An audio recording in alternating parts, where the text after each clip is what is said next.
November 16, 1944. The Huertgen Forest, on the misty border between Belgium and Germany. The air here is not just cold, it is shattered. Above the dark, towering pines, the sky is torn apart by the terrifying crack of tree bursts. German artillery shells detonating in the canopy, showering the forest floor with jagged steel and razor-sharp wood splinters. Huddled in a foxhole half filled with freezing slush sits a 19-year-old private from a farm in Kansas. His hands are numb, his uniform is soaked through with freezing rain, and he has not slept in 30 hours. In this moment, the grand speeches of politicians and the geopolitical maps of generals do not exist. There is no talk of liberty or tyranny in the mud. There is only the man to his left, the man to his right, and the absolute terrifying necessity of moving forward into the fire.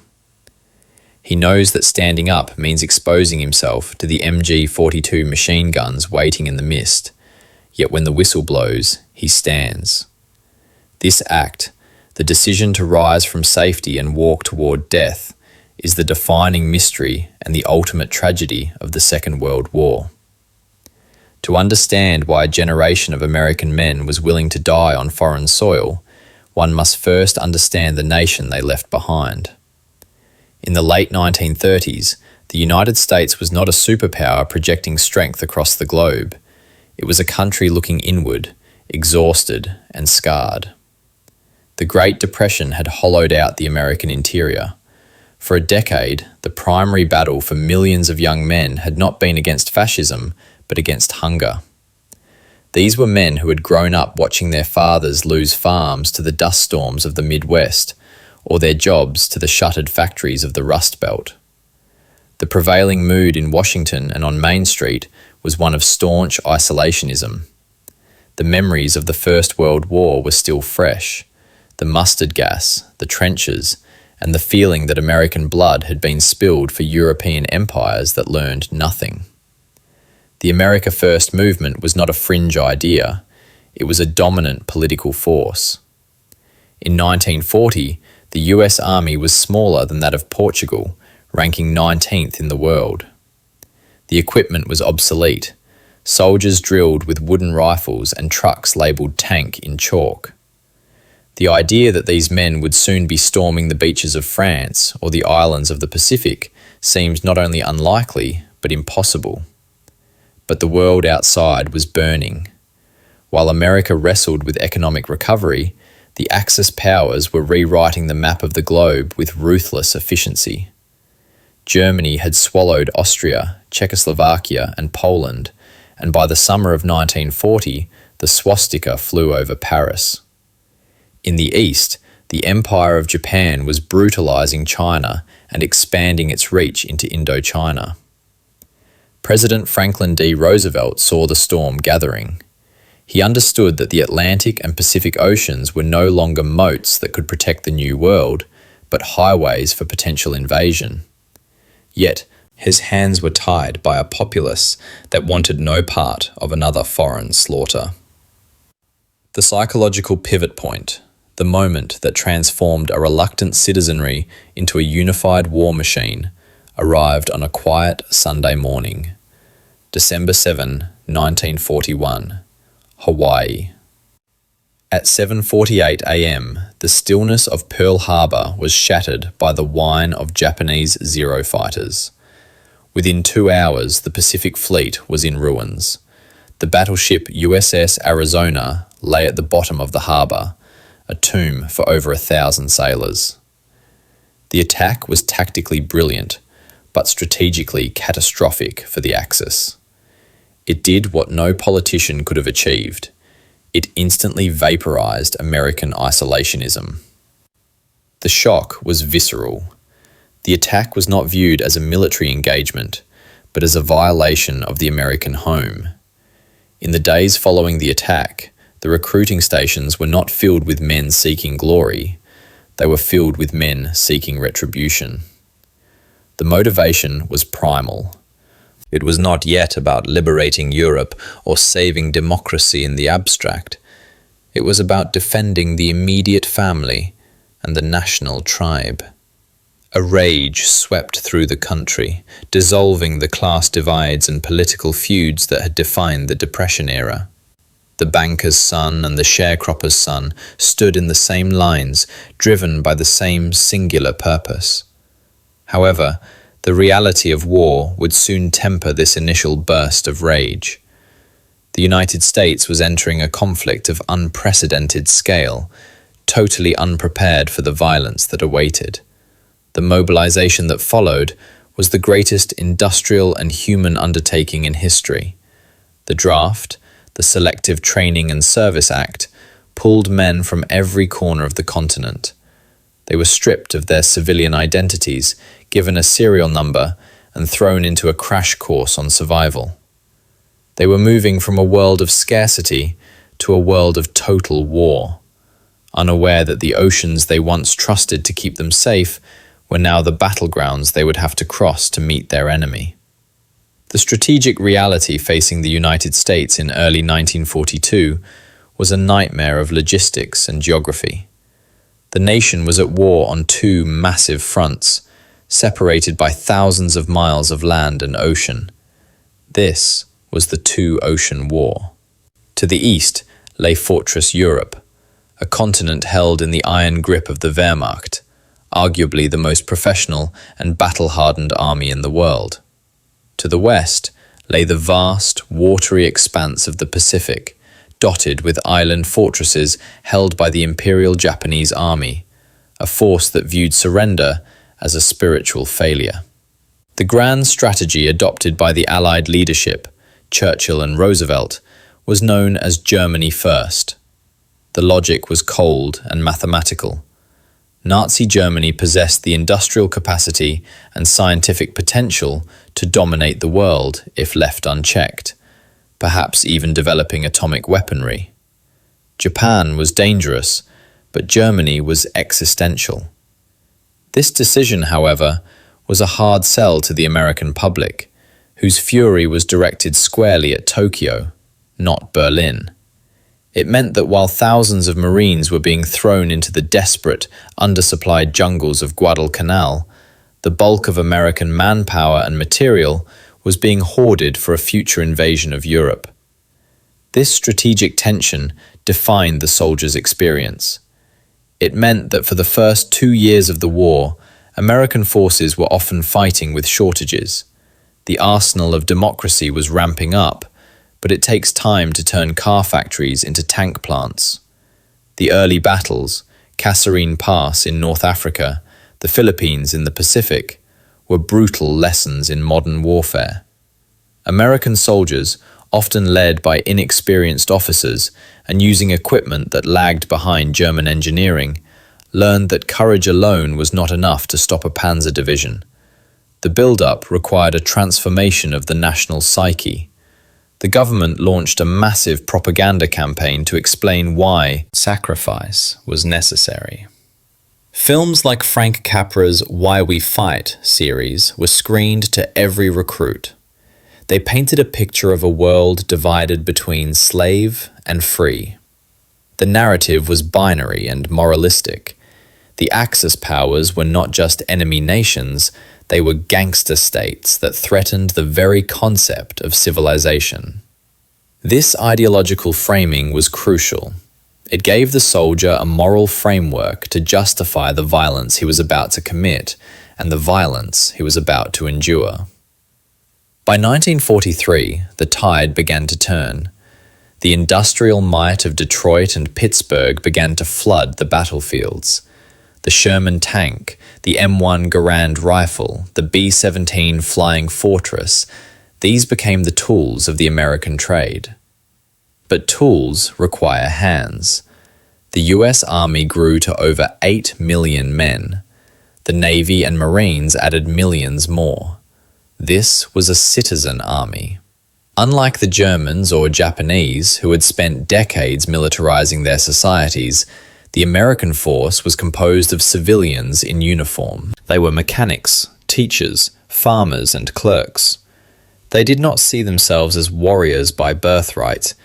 They saw themselves as men with a dirty job to do so they could go home. Yet, as the invasion of Europe loomed in 1944, the nature of the sacrifice changed. It was no longer about defending American soil from invasion. The immediate threat to the homeland had passed after the victory at Midway and the stalling of the U-boat war.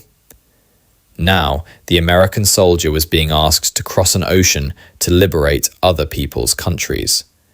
He was being asked to die for French villages he couldn't pronounce, and for a geopolitical stability he barely understood. This shift required a deepening of motivation, moving from the rage of Pearl Harbor to something more complex, a mixture of duty, peer pressure, and a grim resignation that the only way out was through. The stage was set for the great collisions of history. D-Day, the Marianas, the Bulge. The build-up was over. The novice army was now a veteran force, and the cost of victory was about to rise exponentially. To understand the sacrifice of the American soldier, we must look beyond the uniform and examine the human and tactical realities that drove him. The first lens through which we view this is the citizen soldier, moving from Main Street to the front line. This was the fundamental character of the US forces.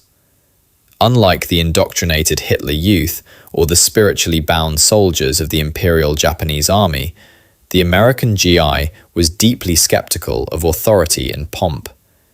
He was a civilian at heart. He fought with a pragmatism that baffled his European allies. He didn't march for the glory of the state. He marched because he had a job to finish. This civilian mindset was both a weakness and a strength. It meant discipline could be loose, but it also meant the American soldier was incredibly adaptable. If an officer was killed, a sergeant or even a private would step up, improvise, and keep the unit moving. This initiative was born from a democratic society where individual agency was valued, even in the rigid hierarchy of the military. This leads directly into the second and perhaps most critical element, small unit cohesion, or the Brotherhood of the foxhole. When the bullets started flying, ideology evaporated. Interviews with thousands of combat veterans reveal a consistent truth. They did not fight for the Constitution, the flag, or President Roosevelt. They fought for the man next to them. This phenomenon, known as primary group cohesion, is the strongest motivator in warfare. A soldier would charge a machine gun nest not because he hated the Germans, but because he couldn't bear the shame of letting his friends down. The squad, 12 men, became a surrogate family. In the terrified isolation of combat, where the world shrinks to a few yards of dirt, the bond between these men was the only tangible reality. To abandon the squad was a social death worse than physical death. This intense peer loyalty explains why men would throw themselves on grenades or run into open fire to drag a wounded buddy to safety. The third element is the technological reality of quantity versus quality. There is a pervasive myth that American equipment was superior. In many cases, it was not. The German MG-42 fired 1,200 rounds per minute, twice the rate of the American .30 caliber machine gun. The German Tiger and Panther tanks could destroy a Sherman from 2,000 yards, while the Sherman's shells would often bounce off the German armor at point-blank range. The American soldier knew this. He knew his tank would burn easily, yet he climbed inside anyway. The American advantage was in logistics and artillery, the ability to rain devastation from the sky and to replace every lost tank with two more. But for the infantryman on the ground, this industrial advantage felt distant. He had to face superior German tactical weapons with nothing but his rifle and his wits. This disparity created a unique psychological burden, the feeling of being the underdog in a fight against a technologically terrifying enemy, despite being on the winning side of the war. Finally, we must consider the enemy perspective. To the Germans, the American soldier was puzzling. They viewed the Americans as soldiers who relied on overwhelming firepower rather than skill. However, German reports from 1944 and 1945 often note a surprising tenacity. They underestimated the American willingness to endure hardship. To the Japanese, the American was a soft adversary who lacked spiritual purity. This racial and cultural underestimation proved fatal for the Axis. They failed to understand that a free man, once angered and committed, fights with a ferocity that is different from, but equal to, that of a fanatic.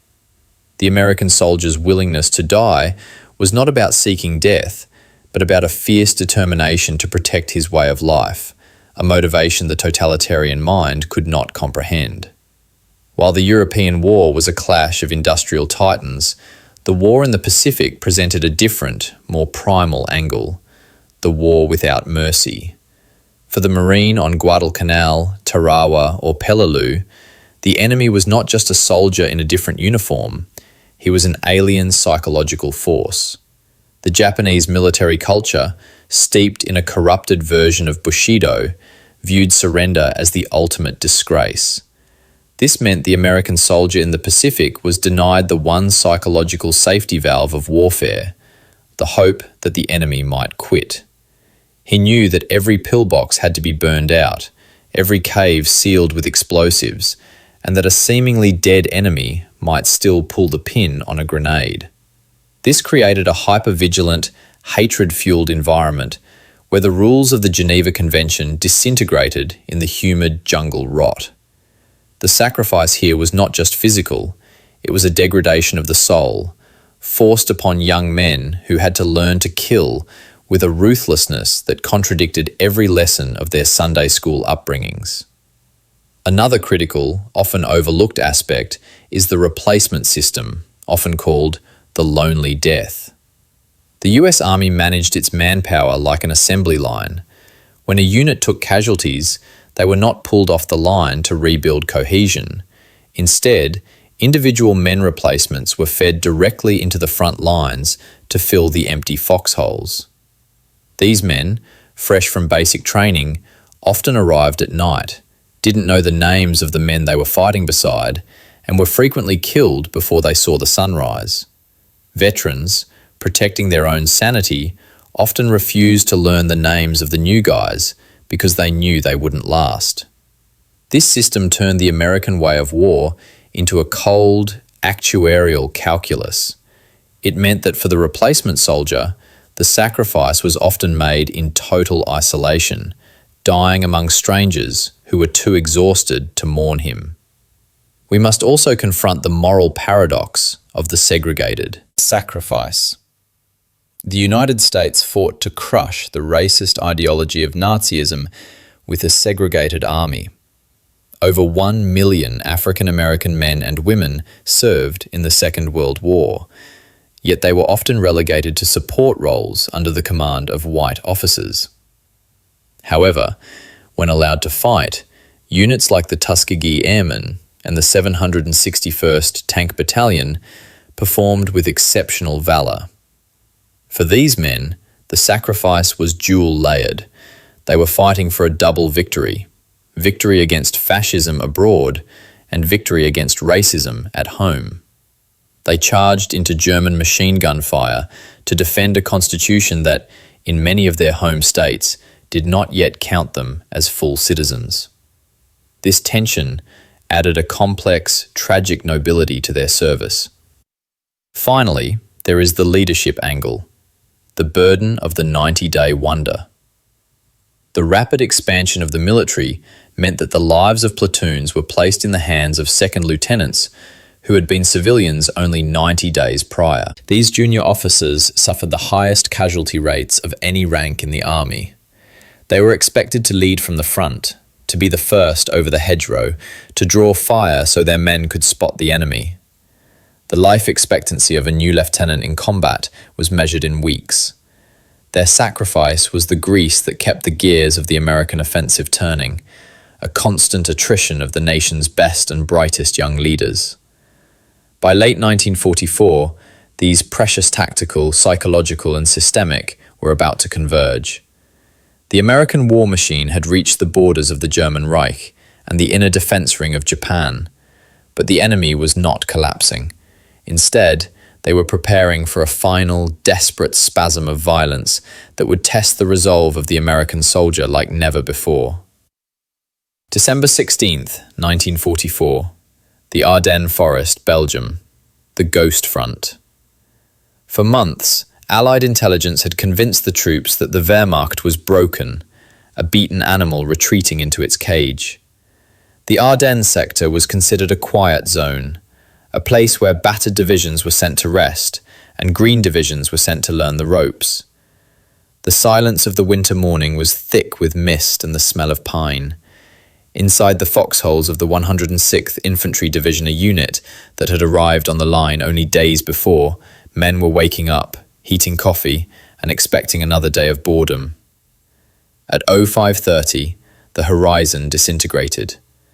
2,000 German artillery guns opened fire simultaneously. The earth shook with a violence that knocked men off their feet miles away.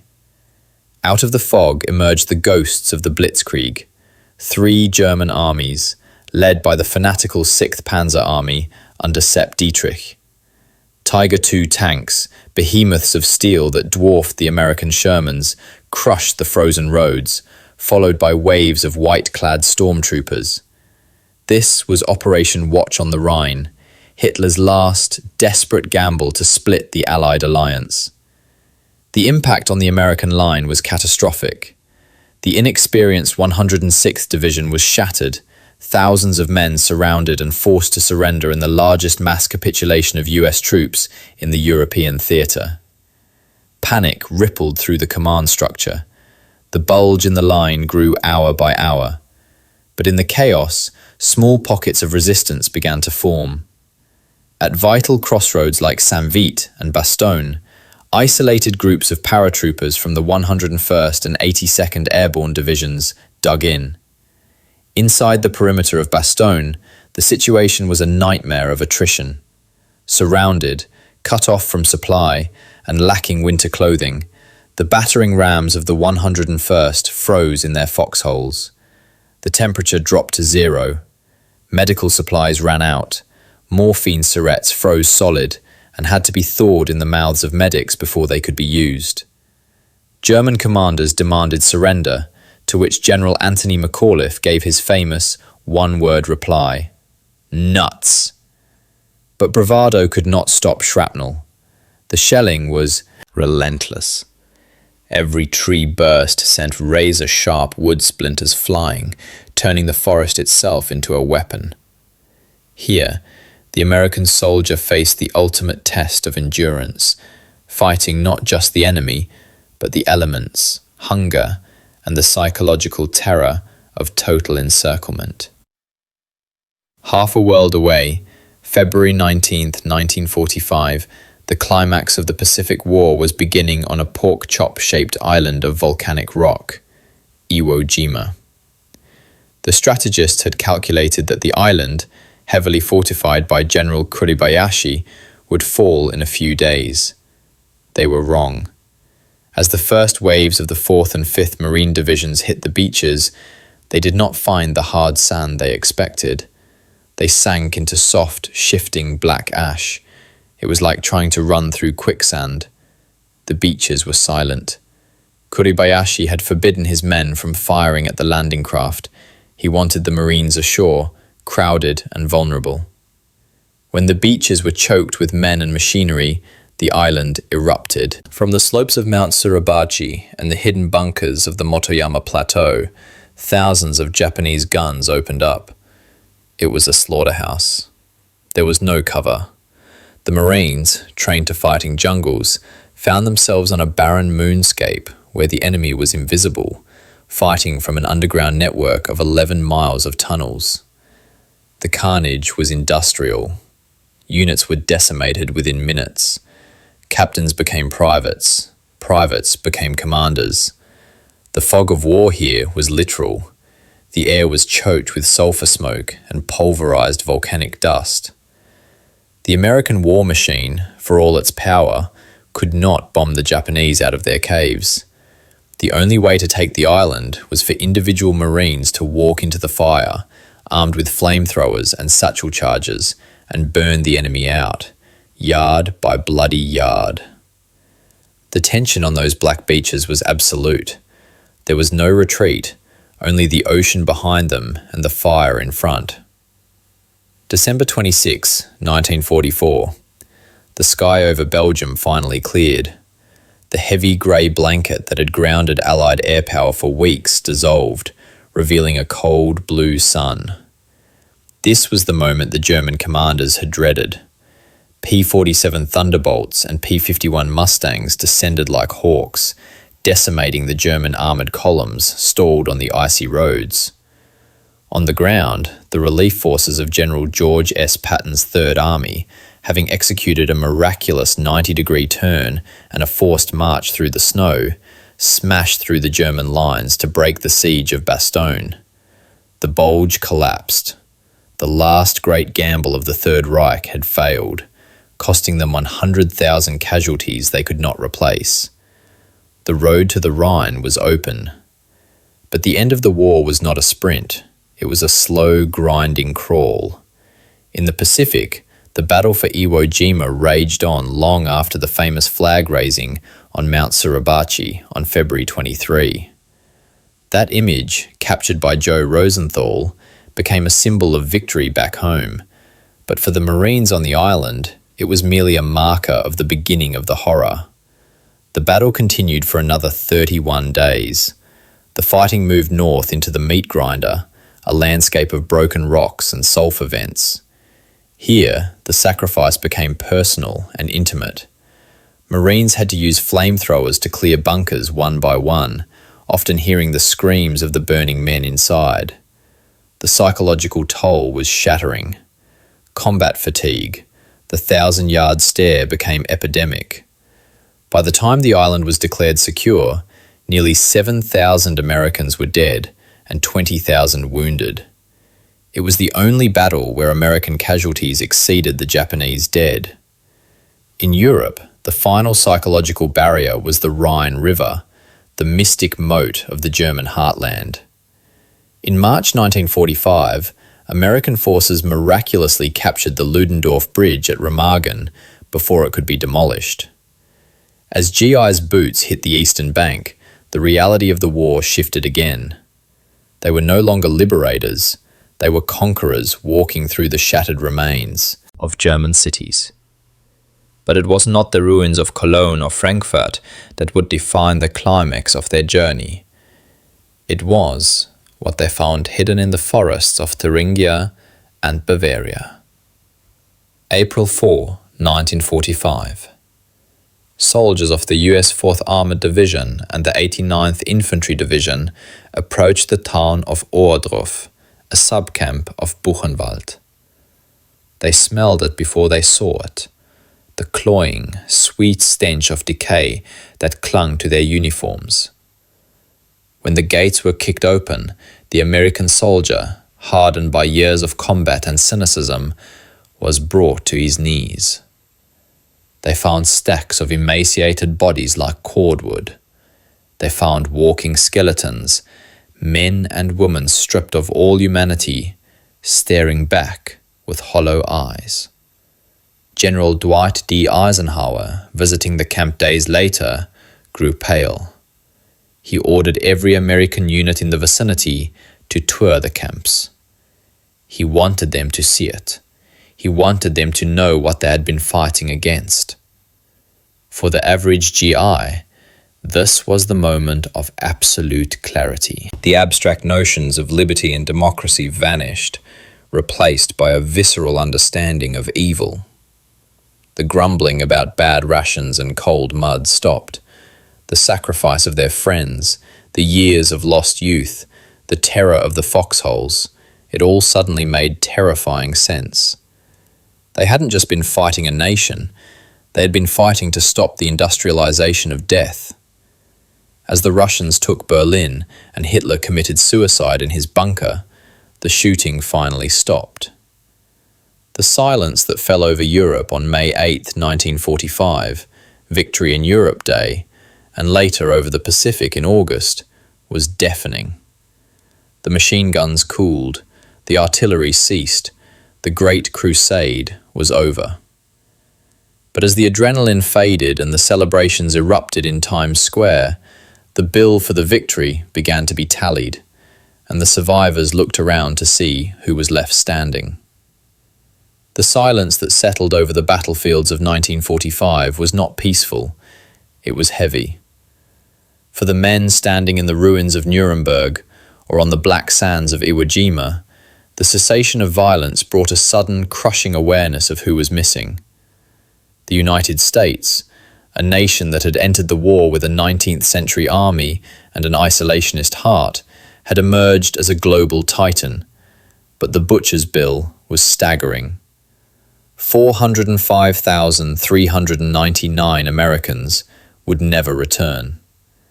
This number, while smaller than the catastrophic losses of the Soviet Union or China, represented a specific, devastating slice of a generation. These were the high school quarterbacks of 1939, the valedictorians of 1940, the young fathers of 1941. Back home, the cost of the war arrived in yellow envelopes. The Western Union telegram became the most feared object in American life.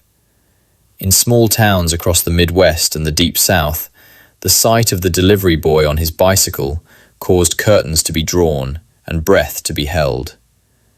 Families who received the notification hung a gold star banner in their window, replacing the blue star that signified a serving son. These gold stars created a quiet, shared geography of grief. Entire neighborhoods were mapped by loss. The sacrifice wasn't just made in the mud of Bastogne, it was made at the kitchen tables where mothers sat in silence, staring at a folded flag. For the survivors, the return home was a complex psychological collision. There was no term for post-traumatic stress disorder in 1945. It was called combat fatigue, shell shock, or simply nerves. Millions of men returned to a society that wanted to celebrate victory, not discuss the smell of burning flesh or the screams of dying friends. They were expected to take off the uniform, put on a grey flannel suit, and go to work. But the war came home with them.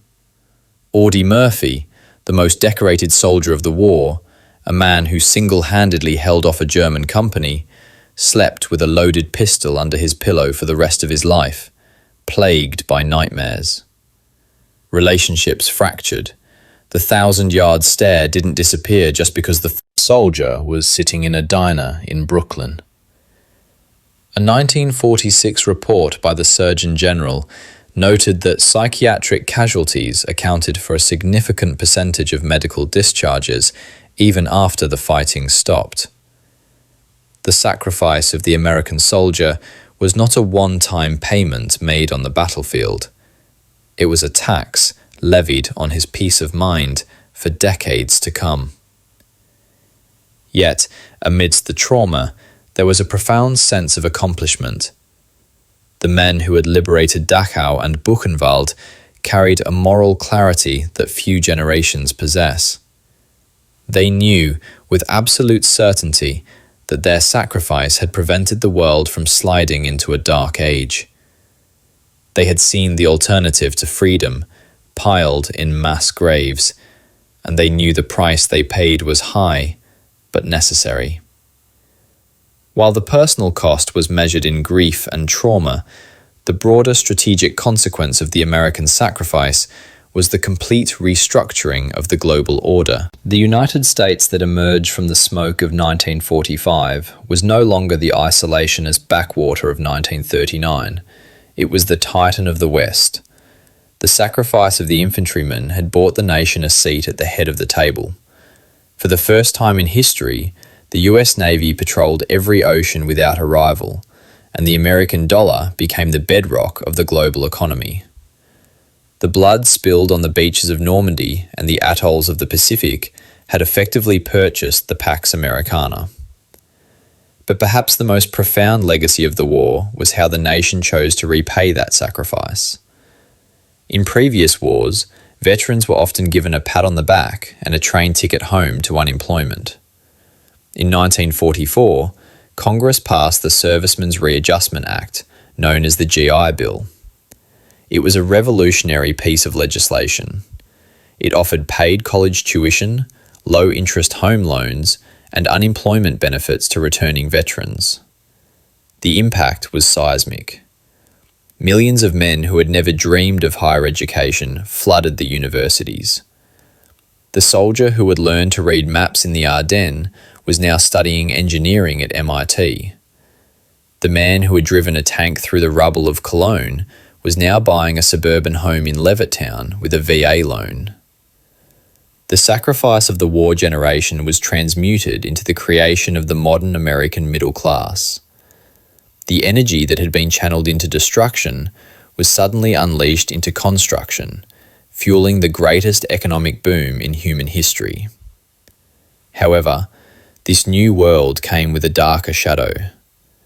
The war had ended not with the traditional invasion of Japan, but with the flash of atomic fire over Hiroshima and Nagasaki. The technology that had been developed in secret while the soldiers fought in the mud had rendered the traditional concept of total war obsolete. The American soldier had fought to secure a future, but that future was now under the threat of nuclear annihilation. The alliance with the Soviet Union, forged in necessity, fractured almost immediately into the Cold War. The soldiers who had met the Russians at the Elbe River with handshakes and vodka toasts watched as the Iron Curtain descended, turning former allies into existential enemies. The sacrifice of World War II, therefore, did not bring about a permanent peace. Instead, it brought about a permanent vigilance. The United States could no longer retreat behind its oceans. The graves in Henri Chapelle and the Manila American Cemetery served as permanent markers of American involvement in the world. They were the anchors that held the United States to its new role as a global superpower, a role that would demand new sacrifices in Korea, Vietnam, and beyond. The greatest generation had saved the world from tyranny, but in doing so, they had burdened their country with the heavy responsibility of leading it. When we look back at the black and white footage of the Second World War, it is easy to see the soldiers as statues, stoic, fearless figures carved from granite. We see them raising the flag on Iwo Jima or storming the sands of Omaha Beach, and we label them the greatest generation. But to view them only as heroes is to misunderstand the nature of their sacrifice. They were not born warriors. They were boys from Kansas wheat fields, Brooklyn tenements, and Georgia cotton farms who were asked to do the impossible. The sacrifice of the American soldier in World War II was not a blind leap into the fire for the sake of glory. It was a calculated, terrified, and often reluctant step forward for the sake of survival. Not just their own, but the survival of a world where decency still mattered. They fought because the alternative was a darkness so absolute that it threatened to extinguish the very idea of human freedom. They did not fight to conquer land, but to return home. And in that simple, stubborn desire lies the true profundity of their service. They walked through the fires of the Huertgen Forest and the ash of the Pacific, not because they loved war, but because they loved what they left behind. Their legacy is not just the victory they won, but the world they built from the ashes, a flawed but free world that stands on the foundation of their courage. The rows of white crosses in Normandy and the Philippines are silent now, but they speak a truth that echoes through the decades. Liberty is not a gift, it is a debt, paid for in blood by men who surrendered their tomorrows so that we might have our todays.